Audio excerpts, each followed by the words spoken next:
Not so long ago, Synapse, a banking-as-a-service startup, went bankrupt, causing massive shockwaves to the industry and a fallout that's still impacting their former clients and could threaten the structure of the industry altogether. Let's have a quick look at what happened. Now, Synapse was an Andreessen Horowitz-backed startup, and they filed for Chapter 11 bankruptcy back in April of this year. Chapter 11 bankruptcy is a US system which allows them to continue to trade whilst working on a plan to repay their creditors. And the assets of Synapse were to be acquired by TarbaPay, except that they decided not to. But there's been quite a shocking fallout for their partners and customers. We'll get into that shortly, but first, let's go back in time a little. Synapse was founded in 2014 by Brian Keltner and Sankit Pathak in San Francisco and operated a platform which allowed banks and fintech companies to develop innovative financial services, sometimes on the back of other products that those companies were offering. For example, a supermarket retailer that also offers a personal banking service. Now, Synapse, previously called Synapse FI,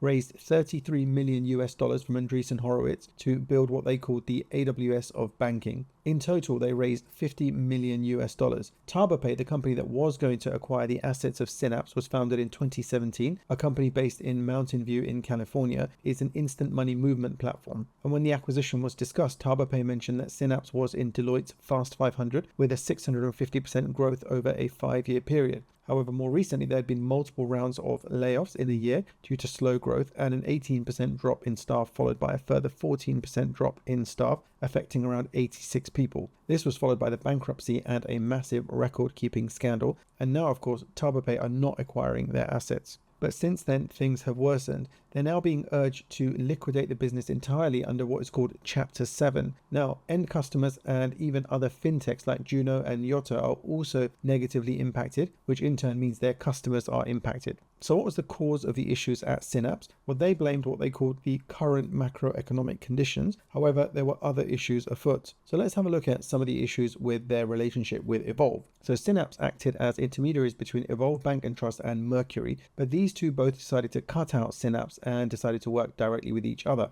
And this has got to be the worst scenario for any middleman operation like Synapse. It's disintermediation, where you simply cut out the middleman or middle layer and go direct. Now, it's important to understand that Evolve is not a customer client of Synapse, rather they were a banking provider, and they talked of having 15 banking providers, so this isn't the only one. But anyhow, they were at odds with each other as to what exactly happened and who was responsible for the millions of dollars of deficit in their records. Now, the Federal Reserve Board has issued an enforcement action against Evolve for failing to comply with anti-money laundering, risk management, and consumer compliance programs. Evolve will, as a result, need to strengthen their compliance with existing partners. Along with this and the issues at Synapse, they have also had funds associated with pig butchering scams seized. The Federal Reserve Board are basically looking for them to improve risk management and tighten up things like record keeping. We'll see in a minute in the example of Synapse exactly what happens when record keeping is substandard.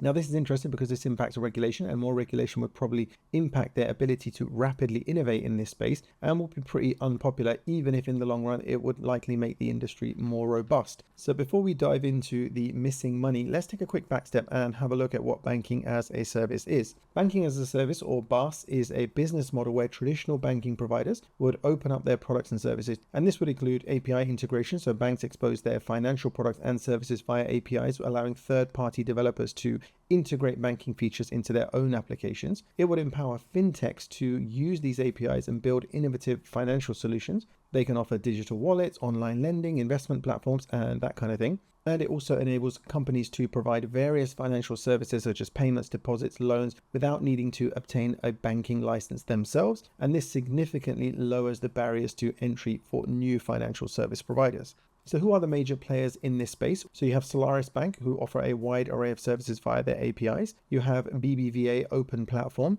Part of BBVA provides the APIs for payments, identity verification, and account services. You have Marqeta, known for its modern card issuing platform. It provides APIs for creating and managing payment cards. And there are many more such companies. Now, there have been recent issues with the banking as a service category. Multiple players have announced layoffs. Synctera laid off 15% of their staff. Treasury Prime slashed 50 staff, and that's half of their staff. And that's just a year after they announced a $40 million Series C raise. Figure Technologies laid off 20% of their workforce. Piermont Bank cut ties with startup Unit. Unit is a company that allows you to easily integrate banking services into your product. So is there even a market for banking as a service? Well, yeah, there probably is, but it might not be as big as previously thought.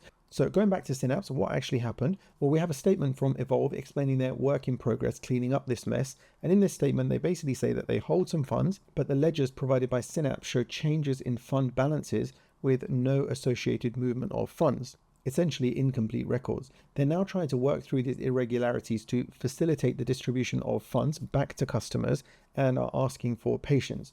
I definitely don't envy those working on that reconciliation.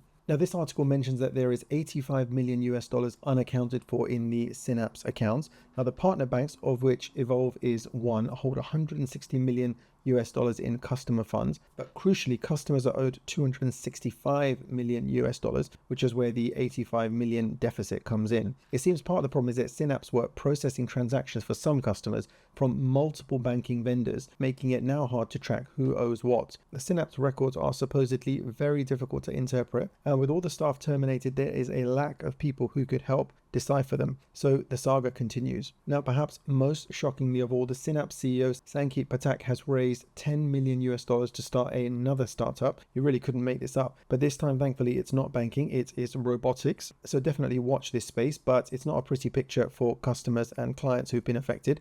Let me know in the comments below if you've been impacted by Synapse going down and if there's been any update on the return of your funds. And if you don't want to be the last to know about important AI, tech, programming, and business news, make sure you hit subscribe. Thank you for watching.